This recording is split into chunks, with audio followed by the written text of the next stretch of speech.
Thanks for staying with us. Joining us on the show is the Permanent Secretary, Lagos State Ministry of Transportation, Engineer Abdulhafiz Toriola. He'll be speaking on understanding the traffic offences in Lagos, especially because last week we touched on this matter after some vehicles were auctioned off.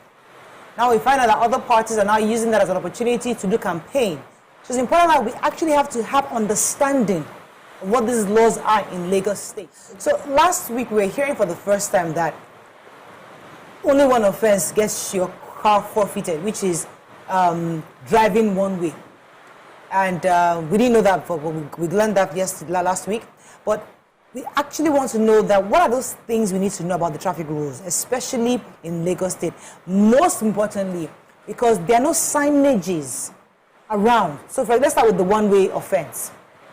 One of our major issues with your ministry is that they seem to have failed to ensure that there are adequate signages instructing motorists on where to go or where not to go. Could you help us understand how you're fixing that problem, or if it's a problem at all? Thank you very much. The rules are there for effective management of the road. And it's the responsibility of the road users, especially the motorists, to know the law, the rules and regulations. This is very key to reduce carnage and to ensure free flow of traffic. It's the responsibility of the Ministry of Transportation to ensure that we have adequate signage before you enforce. This is very key. The law is there. You must put the signage for motorists to be able to be aware, to be able to use the road effectively. You know, traffic sign is like a language. Either you are Hausa, you are Yoruba, you are Igbo. Once you see the signage, no drive, no U-turn, no left turn, you'll be able to see it. But there are some roads, we all know that you don't even need signage, like the express road, where we have a median barrier that divide the road. For inward or outward, you have to such a road. And these are the issues. But inner roads are the major problem people are complaining about. Like there is no signage, which the ministry is already working with LASMA to ensure that we have adequate signage. These are some of the issues I'm trying to handle now. Okay. We are going to put signage on those roads. But most of us, I mean, at times they will just come around and start saying, okay, they have not seen any signage. Maybe the tree is covering the signage, which I believe we will go back. But it's essential for road users, especially the motorists, to know about the rules and regulations. The laws are there.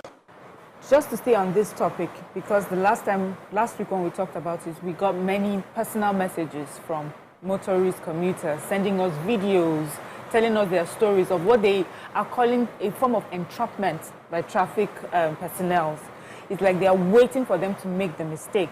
So I would like to find out what would be the best attitude for personnel if you realize that this person is about to take a one-way, about to make a mistake because they are not aware of it. So I turn and there's a signage there, but then the leaves on a tree is covering it, and you can see that that person can make that mistake. Do you insist on punishing that person?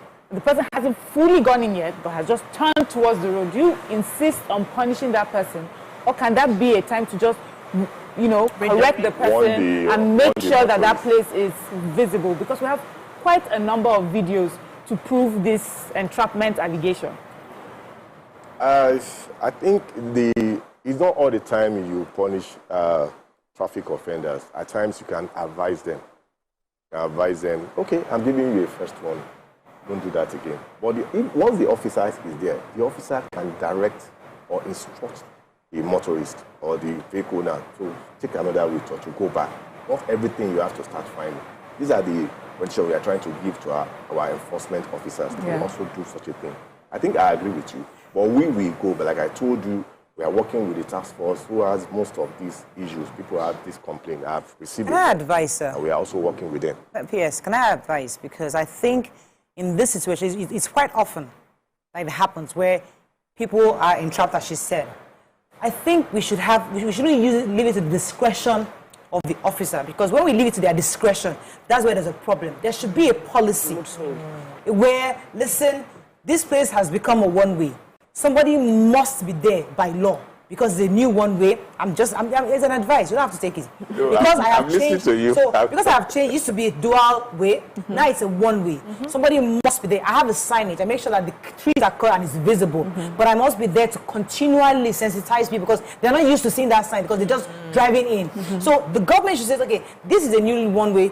I'm going to put a person there for the next 1 year. Where they are constantly telling motorists, so eventually people now know that this is now a one way. Yeah. Instead of just saying it's now one way, once you don't see the sign, you get arrested. That upsets motorists, don't you think? You know, like I said, before we turn a road into a one way, we carried out a stakeholders meeting, like I told you. I don't live there. I don't know. I'm not part of your stakeholders. That is why the signage is very key. You cannot put officers everywhere. At times when you are going to some street, people around that community, they'll start telling you one way, one way, one way. I've observed it. No, you see, everybody is involved. The safety of all of us are responsibilities. You know what one way can lead to? Crashes, death, a lot of accidents. These are very key. But as a driver, you have to be alert. Okay. I'm sorry, you have to be alert.